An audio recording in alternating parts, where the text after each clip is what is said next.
ভূমি সংস্কার দপ্তরের একজন কর্মীকে গ্রেফতার পর্যন্ত করা হয়েছে। অথচ বিস্ময়ের বিষয়, তৎকালীন তৃণমূল কংগ্রেস সরকার নাকি এর বিন্দুমাত্র কিছুই জানতো না। অর্ণবদা, দেখুন, এই যে পাথর খাদানের কথা বলছেন না, গোটা ভারতবর্ষে 40,000 পাথর খাদান রয়েছে, তার মধ্যে 80% হচ্ছে তার মধ্যে অবৈধ এবং বেআইনি কাজকর্ম হয়। আপনি এক্ষুনি গুগল করুন, দেখতে পাবেন।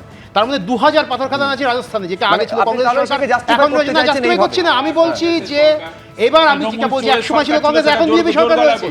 আমি বলছি এইটা একটা বিরাট বড় নেক্সাস, এবং এই কুলুমণ্ডল আর সাইগাল এদের মাথার উপর কারা ছিল? মাথার উপর তো এমন কোন নেতারা ছিল, মানুষ তো তাদের সরকারে বসায় যারা এই আনহোলি নেক্সাসটা ভাঙবে এবং যারা অপরাধী তাদের জেলে পড়বে। যারা ছিল তারা এখন খুলেআম ঘুরে বেড়াচ্ছে কালীঘাট। আজকে এখানে দেখা যাচ্ছে যে আশিস বন্দ্যোপাধ্যায় সম্পর্কে বাইট দিচ্ছেন অনুব্রত মণ্ডল।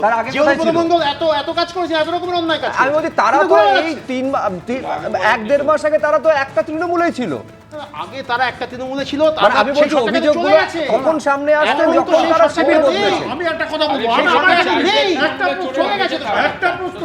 মুখ্যমন্ত্রী অনুব্রত মণ্ডল সম্পর্কে বলেছিলেন যে জাজেদেরকে লক্ষ্য করে কি হাইকোর্টের জাজকে তুই কি কম দিয়েছিস যে তোর বিরুদ্ধে বলছে? এটা ছিল তৎকালীন মুখ্যমন্ত্রীর অনুব্রত মণ্ডল সম্পর্কে বক্তব্য। না, সেটা একে কি আপনি সমর্থন করেন? ব্যাপারটা হচ্ছে, দেখুন, খুব পরিষ্কার কথা, আমরা সবাই জানি। এক সেকেন্ড, সায়ন্তনদা এখানে অনেকগুলো জায়গায় তদন্তর কথা বললেন, কিন্তু আমি আশ্চর্য হয়ে গেলাম ক্যামাক স্ট্রিট অবধি পৌঁছলেন না। ওটা বলা উচিত ছিল। দ্বিতীয় কথা, এই যে টুলু মণ্ডল হচ্ছে তৃণমূলের এরকম টুলু পাম্প, এরকম প্রচুর পাবেন, খুঁজুন, দেখতে পাবেন। আর একটা কথা আমাদের আশ্চর্য লাগছে, যে ছোট গরুর যদি 250 কোটি টাকা হয়, তাহলে জার্সি পাল্টানো বড় গরুর কত টাকা হতে পারে ভাবুন তো। কিন্তু উনি এখন জার্সি পাল্টেছেন, এখন ভালো তৃণমূল হয়েছেন। কোথায় গেল তদন্ত? কোথায় চলছে তদন্ত? এত বছর ধরে তদন্ত চলছে, মানে চুরি হয়েই গেছে, গরু উড়ে চলে গেছে বর্ডার পেরিয়ে, কিন্তু তদন্ত আর ঠিক মতন হচ্ছে না। এই সিবিআই 4 তারিখের আগে সিবিআই স্ট্যাটাসটা আমাদের জানা দরকার।